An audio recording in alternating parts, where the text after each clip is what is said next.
આજે આપણે બનાવીશું ગુજરાતીની ફેમસ ડબકા કઢી। એના માટે આપણે 3 ચમચી લઈશું ચણાનો લોટ।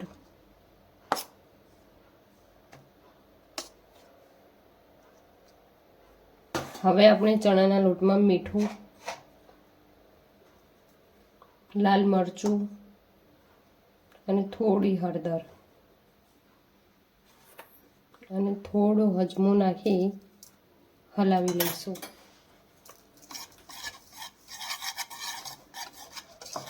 હવે આપણે તેમાં પાણી રેડી અને થોડું પેસ્ટ બનાવી લઈશું।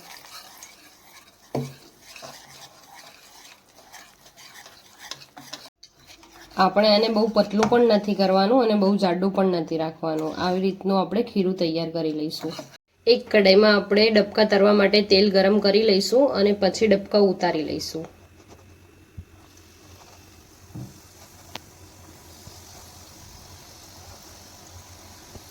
આપણા ડબકા સરસ તરાઈ ગયા છે। હવે આપણે એને એક ડીશમાં નીકાળી લઈશું।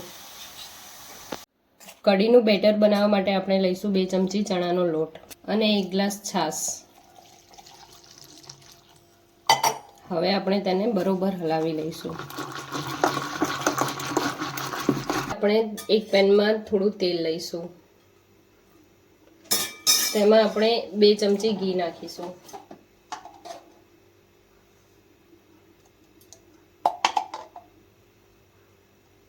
આપણું ઘી ગરમ થઈ ગયું છે। હવે આપણે તેમાં જીરું નાખીશું, થોડી હિંગ નાખીશું અને થોડા મેથીના દાણા નાખીશું અને તેને આપણે હલાવી લઈશું।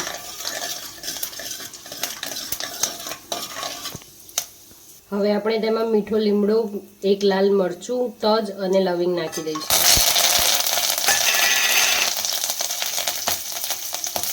એ પછી આપણે મરચાં, આદુ અને લસણની પેસ્ટ નાખી દઈશું અને આપણે આને બરોબર હલાવી લઈશું।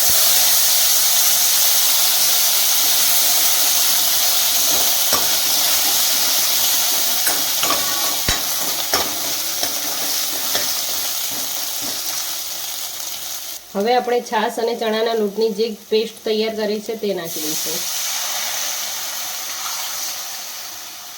અને 1 ગ્લાસ આપણે પાણી નાખીશું।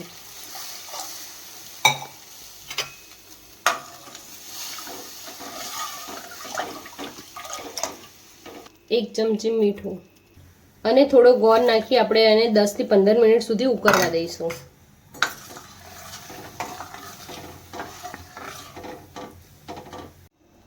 જો આપણી કઢી સરસ રીતે તૈયાર થઈ ગઈ છે। હવે આપણે ગેસ બંધ કરી અને તેની અંદર આપણે જે ડબકા ઉતારેલા છે તે નાખી દઈશું